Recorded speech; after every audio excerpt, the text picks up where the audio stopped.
Bonjour à tous, hein, j'espère que vous allez bien. Aujourd'hui, autre vidéo crypto. Je voulais vous parler un petit peu des indications qui vous permettent de savoir quand est-ce qu'il faut acheter des cryptos ou pas. Quand acheter des cryptos. Ce sont quelques conseils pour les débutants. Donc voilà, moi je suis passée par là aussi, je ne savais pas trop comment savoir quand est-ce qu'il fallait acheter, etc. Et c'est vrai que parfois sur mes liens de parrainage, je vois les occasions sur les comment dire, sur les filleuls que j'ai parrainés. Alors j'ai que des numéros, je ne sais pas du tout. C'est vraiment que des numéros de matricule, on va dire. Mais je ne sais pas du tout qui traite, qui ne traite pas. Euh, voilà, j'ai aucune indication par rapport à ça. Mais je vois que parfois, quand le marché il est haussier, c'est-à-dire que le Bitcoin il s'envole, toutes les autres crypto-monnaies suivent, je vois que les gens achètent en fait. Et quand il est baissier, comme là c'est plutôt, on est plutôt dans le rouge, il n'y a plus personne qui achète. Mais en fait, c'est le contraire. Vous devriez acheter quand ça baisse. Là, tout le monde devrait acheter du Bitcoin. Le Bitcoin est repassé sous les 65 000 dollars en 24 heures. Donc, c'est maintenant qu'il faut acheter. Il ne faut pas attendre que ça arrive à 70 000 pour acheter des crypto-monnaies, du Bitcoin. Et ça, je me dis, bah, c'est dommage. Bon, peut-être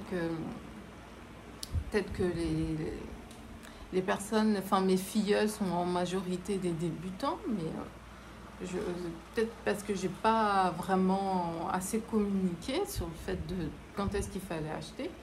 Mais vous ferez des... Mais là, tout le monde achète. Les grosses entreprises sont contentes que le Bitcoin baisse. On avait prévu un Bitcoin à 150 000 d'ici à la fin de l'année, mais tout le monde achète parce que si d'ici la fin de l'année ça atteint les 150 000, ils vont faire x2. Donc c'est maintenant que vous devriez acheter et pas attendre quand ça part dans les 70 000, 75 000, etc. Ça sera trop tard, absolument trop tard. Donc, eh bien, avant de plonger dans le vif du sujet, donc juste un petit résumé, le Bitcoin et l'Ethereum et même le Solana sont devenus des options d'investissement populaires. Elles offrent une alternative aux méthodes d'investissement traditionnelles comme stock option et on va dire même l'immobilier, parce que l'immobilier en ce moment c'est mort quoi.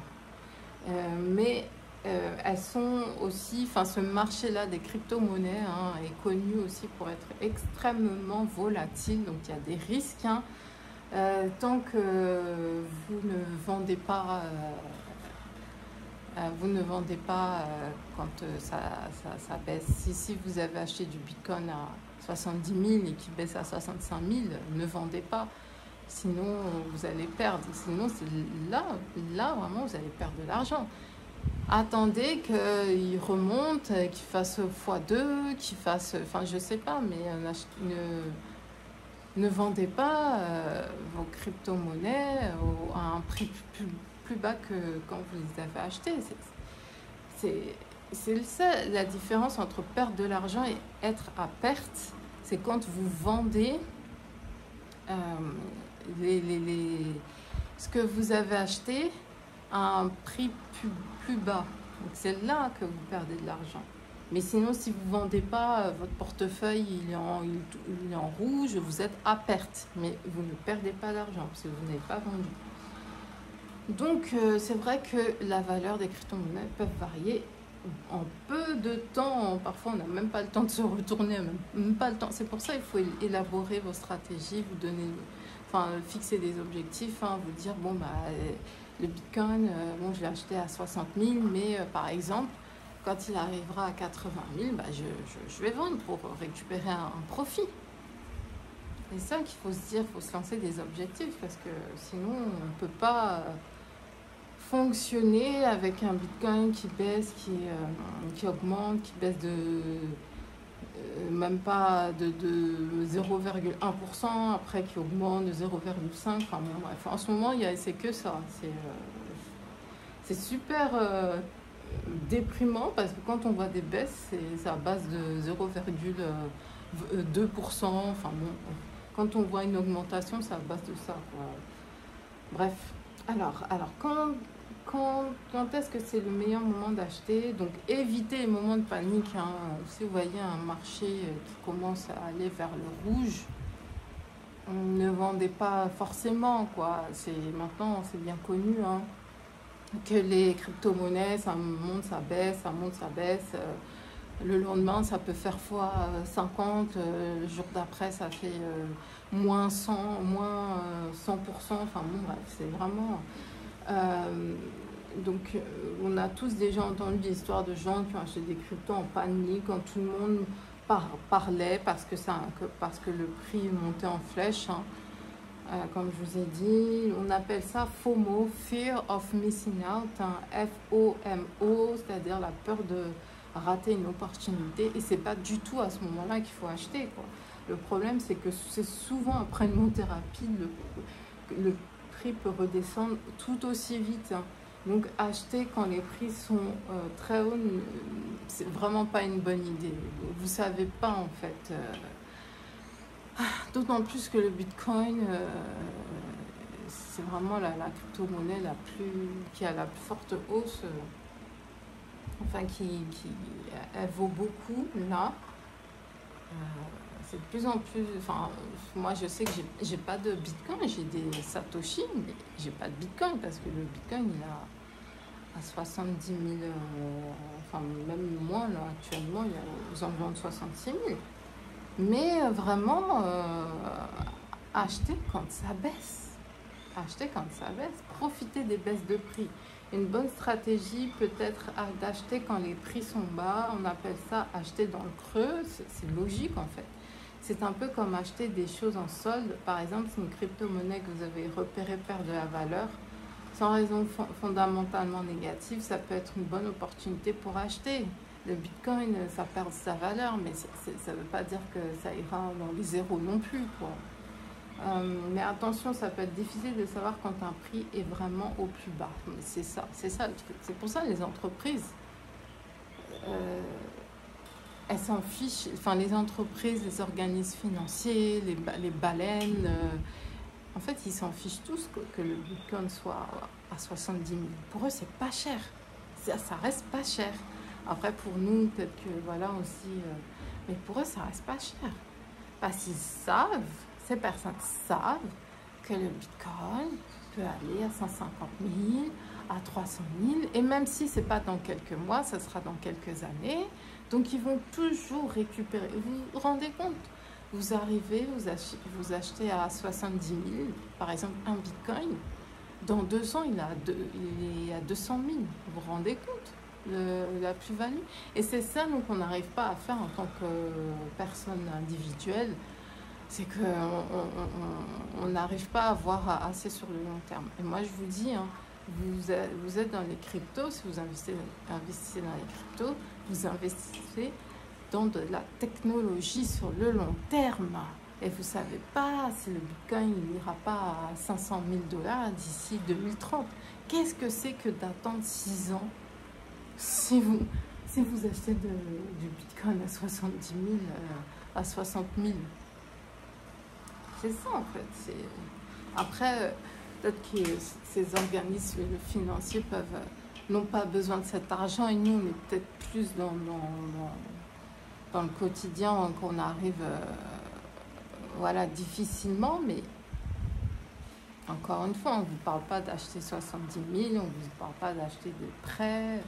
Faites du DCA, de leur cost averaging, c'est-à-dire investissez peut-être 10 € par semaine. Ça va lisser du coup en plus les baisses, etc. Donc voilà, c'est ce qu'ils disent. Faites du DCA, Dollar Cost Averaging. C'est une autre méthode qui consiste à acheter des petites quantités de crypto-monnaies à intervalles réguliers, par exemple chaque mois. Même chaque mois, chaque semaine, ça lisse encore plus les baisses de prix. Ça s'appelle le DCA pour Dollar Cost Averaging. L'idée, c'est de lisser les variations de prix en achetant régulièrement au lieu de tout acheter d'un coup. Ça permet aussi de réduire le risque lié à la fluctuation du marché. On ne peut pas dire autre chose. Donc, observez les tendances et les actualités. Les crypto-monnaies sont souvent influencées par les nouvelles du marché et les décisions politiques. On a vu avec les ETF Bitcoin, ETF Ethereum, etc. Donc, par exemple, une nouvelle régulation peut faire monter ou baisser les prix. Donc, suivez l'actualité, les tendances du marché. Comme ça pourra vous donner des idées du meilleur moment pour acheter. Il existe plein de sites d'applications sur les tendances comme CoinMarketCap ou Crypto Compare. Ça, je le connais pas, mais CoinMarketCap. Il y a aussi tellement aussi de de sites d'actualité en français sur les crypto-monnaies. Il y a les groupes Telegram de ces sites d'actualité en français, il y a les comptes Twitter, vous pouvez suivre certains hashtags sur Twitter X. Donc il y a tellement de choses à faire en fait, il y a tellement de ressources. Donc comment acheter des crypto-monnaies? Choisissez une plateforme de confiance, donc Binance, Coinbase ou Crypto.com. Créez un compte et faire le KYC, c'est-à-dire la vérification d'identité. Franchement, faites-le. Si vous n'avez pas encore les fonds, moi, je vous conseille de les faire, de créer votre compte quand même. Et ensuite, comme ça, vous serez prêt. S'il y a une grosse opportunité, vous serez prêt à acheter des crypto-monnaies. Si le Bitcoin il descend en dessous des 60 000 par exemple, il revient à 50 000, retour dans le passé. Voilà, vous serez prêt. Donc déposer de l'argent. Donc il y a des solutions financières qui font le pont entre les applications de crypto-monnaies et votre compte bancaire. Il y a aussi Binance, c'est direct, vous pouvez faire des dépôts SEPA, vous pouvez acheter avec votre carte de crédit, etc. Il y a plein de choses maintenant, ça devient de plus en plus accessible, c'est pas un casse-tête, surtout avec les échanges centralisés. Si vous êtes débutant, passez par un échange centralisé. Après, vous pouvez un petit peu vous balader dans d'autres choses. Mais franchement, voilà.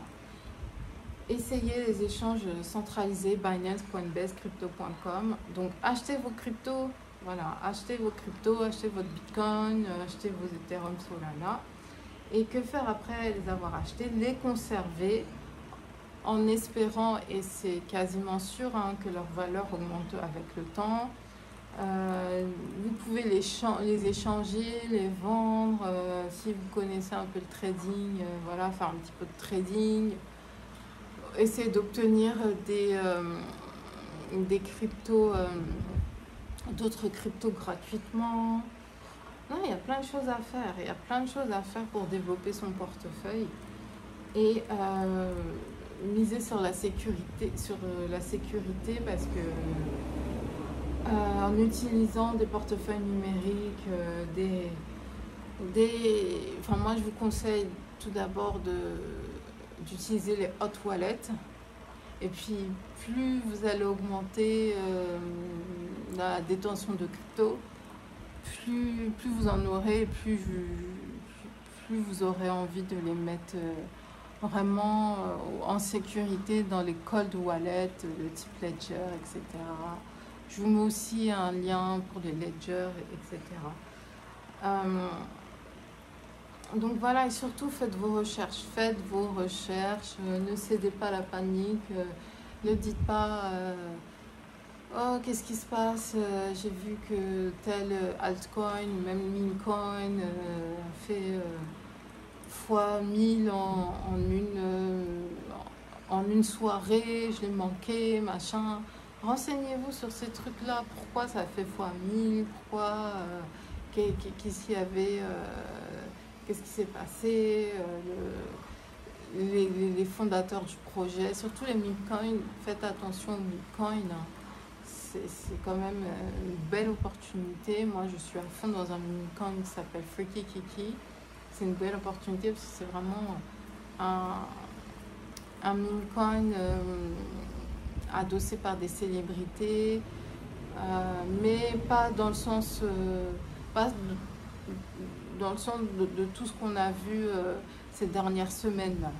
Les trucs à base de Caitlyn Jenner et tout ça, là, on sent vraiment c'est plus de l'arnaque, mais Freaky Kiki c'est vraiment un Bitcoin pour les utilisateurs pour qu'ils puissent s'exprimer, créer autour de ce Bitcoin, projet 100% décentralisé, LP token brûlé. Vous pouvez rentrer dans la communauté facilement, proposer vos images générées par intelligence artificielle qui représente Freaky Kiki, partager avec la communauté. Non, il y a plein de choses à faire. Mais renseignez-vous, renseignez-vous. Moi, je trouve que c'est amusant les cryptos. C'est une belle opportunité qu'on a. Je ne vais pas dire qu'on a qu'une opportunité dans sa vie, mais je veux dire, non, c'est deux opportunités. Et je pense pas que ça durera longtemps. On sent de plus en plus le côté réglementation. Donc je pense à un moment, ils vont tellement réglementer qu'il y aura plus des opportunités là. Donc en tout cas beaucoup moins. Donc voilà, je pense que c'est le moment. Si vous avez des questions, n'hésitez pas à me les poser en commentaire. Je vous remercie d'avoir regardé cette vidéo et je vous dis à très vite. Bye bye.